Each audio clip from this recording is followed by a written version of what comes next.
Hello and welcome everyone to a new video on your channel, Mr. Tech Tips. Before watching the video, don't forget to subscribe to our channel. And don't forget also to like this video. In today's video, I will show you how to add music to WhatsApp status. To do this, you should go and open your WhatsApp account. And after that, go to Updates. And after that, go and click on the green icon on Add Status. After that, you should choose a picture. For example, I will use this picture. And after that, go and click on the music icon on the top of the screen.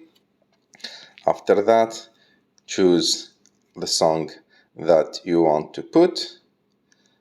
And of course, click on that icon next to it. And after that, choose which part of the song you want to put on your status and click on Done. And after that, you have just to click on the green icon on the bottom right of the screen to publish your status, and it will be published with music. I hope that you like this video. If you like this video, don't forget to subscribe to our channel. Don't forget to like this video, and see you in the next one.